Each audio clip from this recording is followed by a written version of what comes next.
Alright, hi everybody. My name's Josh Webb, and we're going to do a little shed antler hunting today. Who knows? We'll see what we find. Everybody's got tips and techniques. I guess my big trick is to just go wherever deer normally go.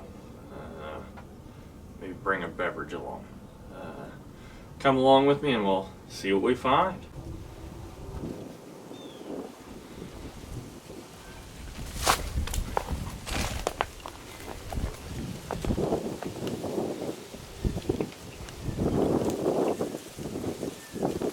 This is my food plot on our farm. It's like 7.5 acres. Was corn and soybeans. Due to the weather last year, it was kind of weedy because we couldn't get in and spray like we like, so it was kind of rough. And, we'll be kind of checking stuff out around here. It's February 22nd, so I don't like to put on too much pressure until March trying to find antlers. Valentine's Day seems to be when a lot of deer start to be dropping them.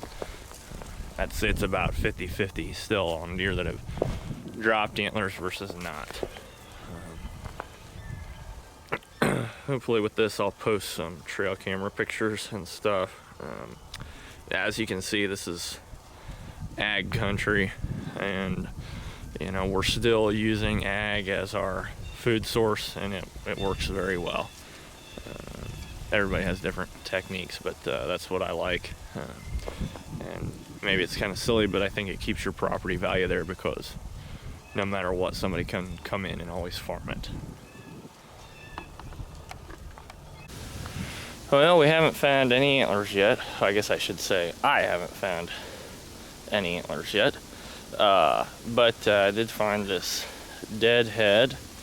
I haven't even picked it up off the ground yet. This is exactly how it was laying here, which makes me question a lot of things, because, you know, did somebody shoot it? What went on? Obviously, the rest of the skeleton is not here, which leads me to a lot of questions. And this is just a nice little 1, 2, 3, 4, 5, 6. A nice little 6, but he's kind of a big 6. Honestly, I think this deer was around here last year, so maybe somebody shot him last year and I hadn't found him. Oh, look at this. I'm finding some more bones, some ribs. So I guess it's just been here for quite some time. Just a nice little 6. I guess big 6, really. But I guess we'll keep moving. This is kind of a bedding area, so to say, at the back of the property.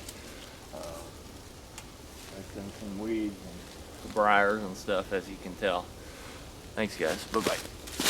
This is one of my favorite cameras around here. Faces this creek bottom, and a lot of these deer like to drink from it. Obviously, it's some brushy, nasty stuff, but they sure like it.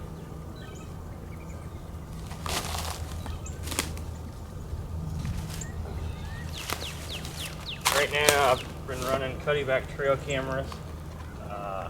They've got a network that you link everything together, and it only costs one bill, which if you run a cell cam, like I do, I have a lot of them, but if you run a cell cam, you'll find out the bills really can add up if you want to have a few. So this system really works well for me right now. It's not for everybody, but if you want close to real-time data about what's going on at your farm, you know, having a cell camera is really important, I feel. To be honest, this year I killed 2 what I consider really nice bucks. especially for my area. And I kind of owe a lot of it to knowledge about what was going on in the places that I hunt. So just a thought. I know Cuddyback, they had a special for a while that I scammed up on quite a few. You could buy 2 trail cameras in a pack, and you would get the cell cam free. So literally, I got 3 cell cams to send me pictures for $300, which really is quite the deal. And it was, I think it's $180 a month or $180 a year for the service. So really, it's a value, I think. But everybody can do whatever they want on that. Just kind of giving my opinion about it all. So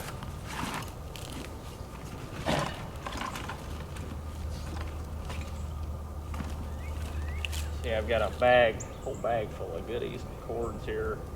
I try to carry with me. I'm going out here.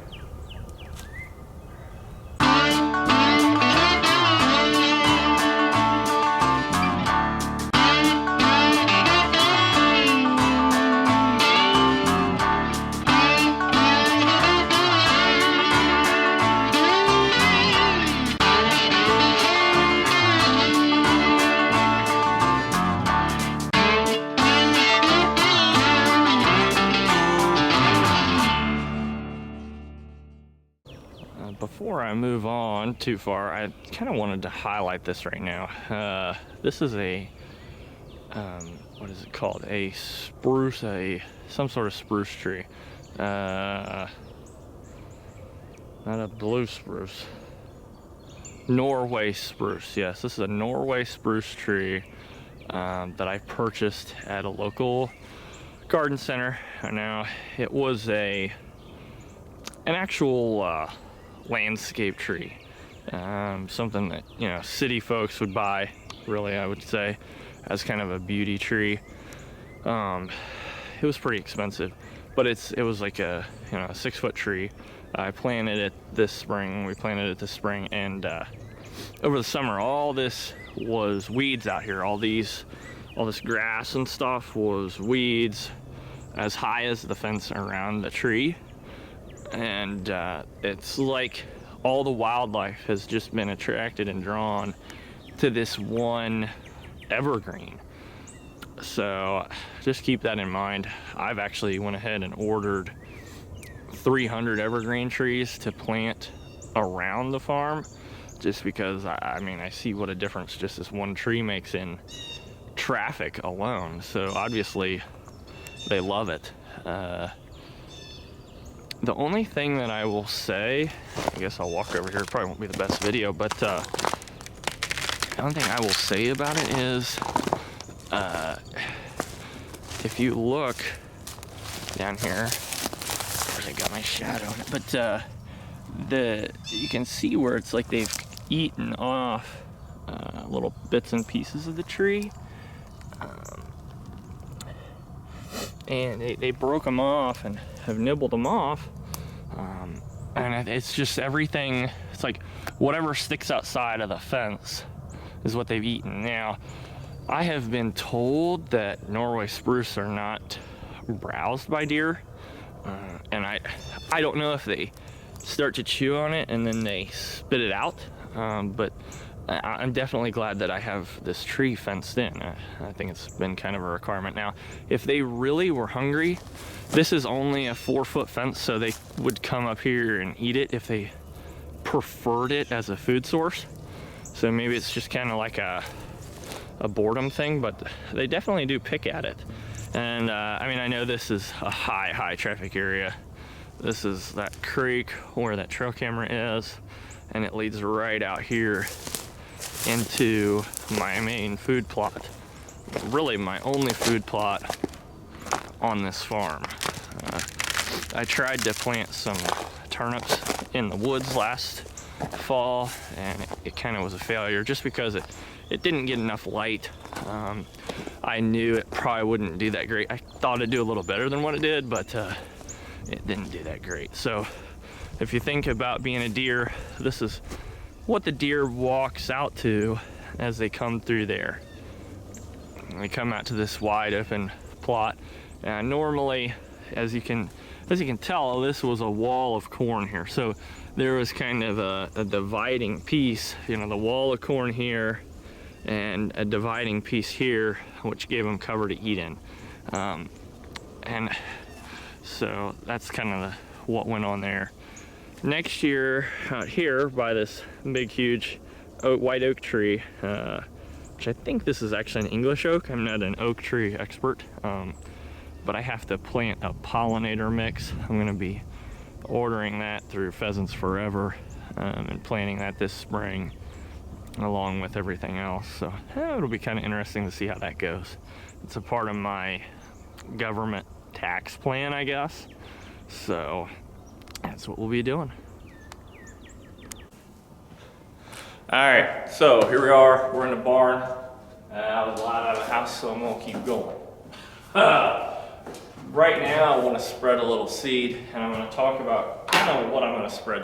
I'm frost seeding, and I'm doing stuff a little bit differently. Back in the back, where I'm going to plant the that wildflower mix, Pheasants Forever, and it's kind of like a bean and corn mixture right now. I'm just going to go ahead and throw out some winter wheat. It's the end of February. Honestly, it'll frost seed, and I'm assuming and hoping that it will take off and grow. So I'm going to spread 100 pounds of that acreage. I don't know. I'm just going to spread it wherever I like. It'll make a plant, and the deer will eat it. And I'm going to till it up in a couple months anyway. So I really don't care. It's just kind of fertilizer and food for the deer. I want to, in my paths, I want to frost seed clover. So all this is just leftover seed from last year because of horrible weather. I wanted to plant the paths last year, but we had a wet spring, and then the fall was dry. So I did not get a chance to actually plant the clover because by the time we had rain enough, I wanted to hunt deer. So it kind of fell to the back burner, but I'm just gonna mix up some stuff. This is Hillcrest Trail Mix, which it actually has some grass in it, which is what I want a little bit of it because we're gonna be driving over it. And the grass will help the clover bounce back. They call it a 40-60 plow down. It's a type of clover. It's a annual clover that it's really good for the soil and gives it a lot of nutrients, and it'll take off in the spring, and that's kind of what I'm looking for. This is another annual clover that you can use to plow in. This is turnips and rape, hybrid brassica, rape, kale, turnips. I just want to mix a little bit of that in. For me personally, the deer don't seem to like them that much. They say that it's because I don't put enough nitrogen to them. Maybe that's what people online say. But you know, this is a farm that's fertilized every year by me following an agronomist from the co-op. So to say that I don't fertilize it right, I don't know. There's somebody who makes a living telling farmers how to farm, telling me how to fertilize this farm, and I'm assuming that I'm doing it right. But maybe they just require more, and I don't know, and maybe I should try it. And maybe I will try it, but I haven't had time to play around with it, but I will. This is a blend of perennial clovers. It's actually from Merit Seed.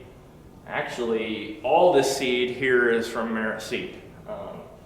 I like going there. It's an hour and a half away from me, and I can actually go look on the shelf at the stuff, and it's a reasonable, fair price. Yes, it does have a nice deer on the bag, but you're not paying for it. So that's what I like.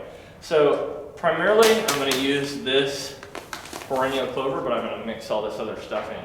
As far as the wheat, if anybody wants to know, I believe it's called Sunburst. Yeah, Sunburst wheat. it is technically a little higher grade than some, and it does a fantastic job. But I think that was, wheat was a little expensive this year, just because so many people spread it. So I think it was $12 a bag for that. And that's leftover seed from last year, so it won't do as great, but it's not gonna do bad. So I guess hang out, I'll mix some of this stuff up, and I'll go ahead and throw some seed out. I got this new seed spreader. It's a Solo.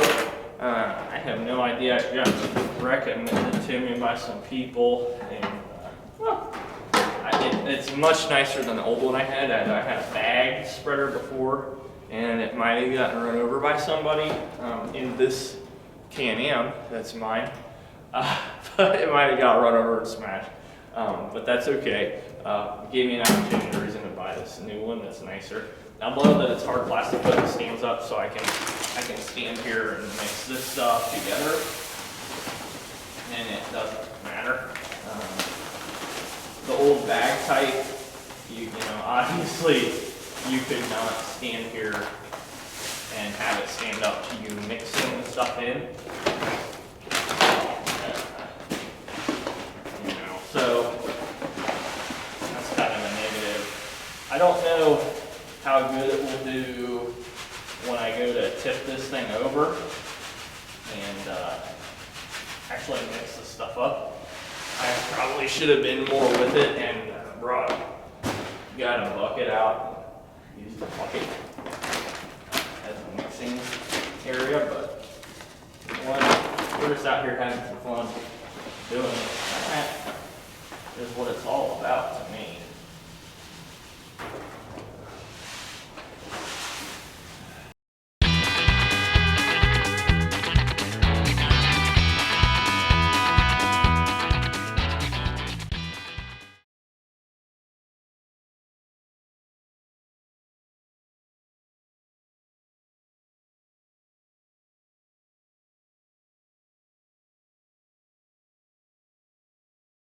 Here we go, let's go outside.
Negative to this winter wheat seed is it's pink, and a lot of you get pink when you spread it. Here we go, guys. Let's do this.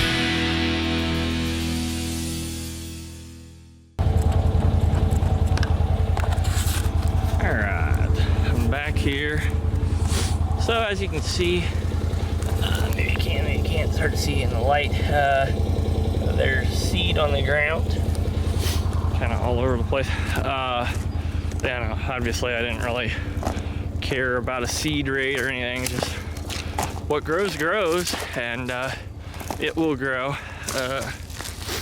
This corn out here, I don't even remember what number. I think it was like a 6095 RR, I believe. I tell you what, it didn't even really get to put on ears because the deer ate them off. It was quite incredible, but they'd come along and eat the ear off of the stalk. Now they grew big, beautiful stalks. Maybe I don't have the best planter for corn, so to say, so maybe one of these days I'll get a no-till corn planter, but now I just have a planter that's designed to kind of do it all, and I think for corn you kind of have to have a specific item. So I was honestly very happy with it. This is the end of February and the stalks have broken over, which I'm fine with that. It's still a lot of cover. The beans are ag beans mixed with Eagle beans. I don't know. I don't have a preference yet. I've only done this for a couple years. As far as that goes, ag beans seem to do good. If you're on a budget, I would go with ag beans. All the beans have kind of their own personal traits. I mean, obviously this plant still has bean pods on it, and obviously the beans are edible, and this is, like I said, late February, so they're not moldy. I do believe from the looks of this plant this is an ag bean, not an Eagle bean. The Eagle beans tend to be bushier. I see good points in the Eagle, I see bad points in the Eagle, I see good points in ag, I see bad points in ag. I did real world once, but the farmer came along and planted his beans over top of mine last year, which was the first year I did all this. So I kept his beans and got rid of the real world ones. And honestly, they did fantastic. They were Liberty beans, so when he sprayed, he killed my beans. And anyways, kind of a comical factor. But I really loved this. I was able to plant corn and beans mixed, and corn and beans mixed, and have like beans in the center. And it created kind of a safe place for the deer all throughout the season. And if you can even kind of look through here, and you see the paths where the deer walk, and they like walking in between these two. And I did kind of a corn border and corn throughout, and it's a pretty cool look. There's a lot of deer out here, and this is only a 25-acre piece of ground, so we don't have a lot of dirt. So to have the amount of deer we have out here is pretty impressive. I don't know, everybody wants you to compare different kinds of beans and corn and what to plant for deer, and I've grown stuff for a couple years now on the corn and bean side.